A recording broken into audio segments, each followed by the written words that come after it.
Hello दोस्तों, स्वागत है आप सभी का मेरे यूट्यूब चैनल पे। आशा करता हूँ आप सभी लोगों की तैयारियां अच्छी चल रही होंगी, जो भी आगामी एग्ज़ाम्स हैं। तो इससे पहले मैंने 3 पेपर यूकेपीएससी के पुराने जो है उनके साइंस के क्वेश्चन मैं करवा चुका हूँ, और इसी क्रम में ये पेपर नंबर 4 है।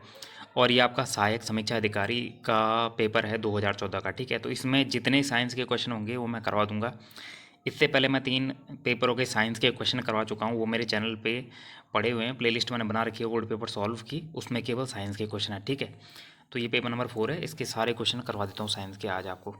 पहला क्वेश्चन है कि निम्न में से किस रसायन का प्रयोग जो है खाद्य संरक्षक के रूप में किया जाता है।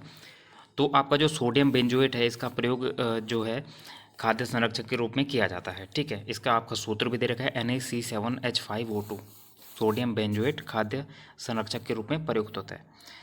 नेक्स्ट आपका क्वेश्चन है कि मानव रक्त का पीएच मान क्या होता है। तो 7.4 जो है, ये मानव रक्त का पीएच मान होता है आपका 7.4। ठीक है, आ सकता है पेपर में, काफ़ी बार रिपीट होता है। मानव रक्त का पीएच मान जो है आपका 7.4 हो जाएगा इसका पीएच मान। अगला आपका प्रश्न है कि हवा का अपवर्तनांक क्या होता है। तो हवा का अपवर्तनांक आपका होता है 1.0 जो है आपका हवा का अपवर्तनांक हो जाता है।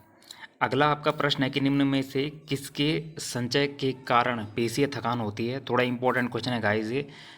किसके संचय के कारण पेशीय थकान होती है। जो लैक्टिक अम्ल होता है आपका, तो लैक्टिक अम्ल के कारण जो है आपकी पेशीय थकान होती है। ठीक है, तो लैक्टिक अम्ल के कारण ही हमारी जो है पेशियों में थकान होती है। आपने देखा होगा जब हम दौड़ दूड़ मारते हैं तो हम थक जाते हैं, तो वो इसी के कारण होता है, लैक्टिक अम्ल जो होता है। ठीक है, आई थिंक यही है वो, मैंने भी इसके बारे में सुना है।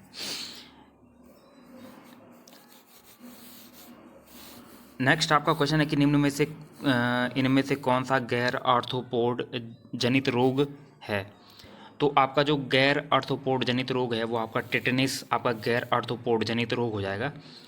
ठीक है, आपको सिर्फ ये क्वेश्चन जो है रटने हैं यहाँ पर, अभी आपको कॉन्सेप्ट पढ़ने का इतना टाइम है नहीं इसमें। ठीक, तो आपका जो टिटनेस है वो गैर ऑर्थोपोड जनित रोग हो जाएगा। अगला आपका प्रश्न है इसमें कि माइटोकॉन्ड्रिया इनमें से किस में मौजूद नहीं होता है। तो आपका जो फफूंद होता है गाइस, फफूंद में आपका माइटोकॉन्ड्रिया उपस्थित नहीं होता है, मौजूद नहीं होता है। ठीक है, फफूंद में माइटोकॉन्ड्रिया नहीं पाया जाता है।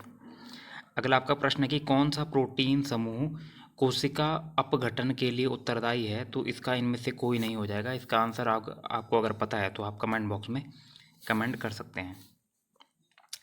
पीसीआर पॉलीमरेज चेन अभिक्रिया का प्रयोग किसके लिए होता है। तो विशेष वांछित डीएनए अनुक्रम को बढ़ाने के लिए जो है पीसीआर प्रक्रिया यानी पॉलीमरेज चेन अभिक्रिया का प्रयोग, जो आपकी पीसीआर है, इसका प्रयोग आपका होता है विशेष वांछित डीएनए अनुक्रम को बढ़ाने के लिए इसका प्रयोग होता है। अगला आपका प्रश्न है कि जो वाइन का जो लाल रंग है वो किसके कारण होता है। तो एंथोसाइनिन जो है, एंथोसाइनिन के कारण आपका वाइन का रंग लाल होता है। ठीक है, अगला आपका प्रश्न है कि गन्ने की चीनी को ग्लूकोज तथा फ्रक्टोज में जल अपघटन करने वाला किण्वक एंजाइम यानी किण्वक कौन सा है। तो वो आपका इन्वर्टेज हो जाएगा। जो इन्वर्टेज वो एंजाइम है जो गन्ने की चीनी को ग्लूकोज तथा फ्रक्टोज में जल अपघटन करने वाला किण्वक है। अगला प्रश्न है आपका कि निम्न में से कौन सा हार्मोन तथाकथित आपातकालिक हार्मोन है। तो बहुत बार एग्जाम में आता है, एड्रीनलिन आपका आपातकालीन हार्मोन माना जाता है। ठीक है, इसने आप लिखा भी है कि यह क्रोध, डर, मानसिक तनाव एवं व्यस्तता की स्थिति में अधिक स्रावित होने लगता है। अगला आपका प्रश्न है कि निम्न में से अगला आपका प्रश्न है कि निम्न में से कौन सा द्वितीयक वायु प्रदूषक है। तो आपका प्रकाश रासायनिक धूमकोरा जो है आपका द्वितीयक वायु प्रदूषक हो जाएगा। अगला आपका प्रश्न है कि निम्न प्रोटीनों में से कौन सा प्रोटीन दूध में मिलता है। इंपॉर्टेंट क्वेश्चन है। तो आपका जो केशिन है वो आपका केसिन जो प्रोटीन है वो आपका दूध में मिलता है। ठीक है,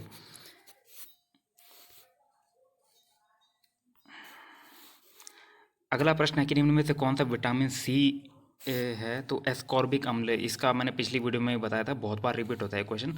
तो एस्कॉर्बिक एसिड आपका जो है ये आपका विटामिन सी का रासायनिक नाम है। ठीक है, एस्कॉर्बिक एसिड आपका विटामिन सी का रासायनिक नाम है जो आपके खट्टेदार फलों में पाया जाता है। अगला जो आपका प्रश्न है कि मनुष्य में सामान्य अनुशीतलन दाब रेंज कितना होता है।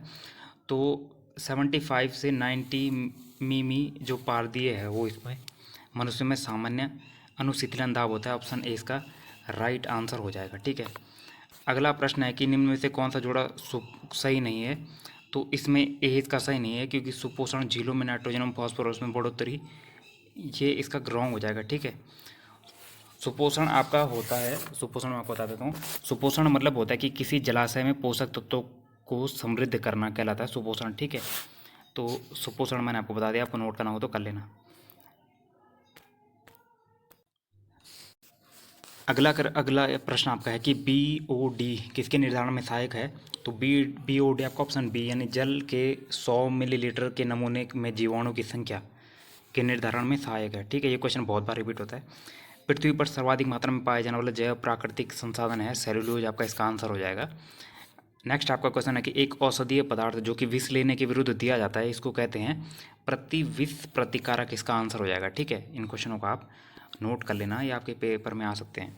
अगला क्वेश्चन है जो आपका इन्वायरमेंट से भी लिंक हो जाता है कि उनमें से वायुमंडल की ग्रीन हाउस गैस नहीं है। तो इसका आंसर आपका नाइट्रोजन हो जाएगा गाइस। नाइट्रोजन जो है आपकी ग्रीन हाउस गैस नहीं है। और यहाँ पे ग्रीन हाउस गैस भी दे रखी है, जैसे कार्बन डाइऑक्साइड आपकी ग्रीन हाउस गैस में आती है। कार्बन डाइऑक्साइड हो गया, और मीथेन हो गया, और नाइट्रस ऑक्साइड हो गया, ओजोन हो गया आपका, सल्फर डाइऑक्साइड और जलवाष्प, ये इत्यादि आपकी ग्रीन हाउस गैसें में काउंट की जाती हैं।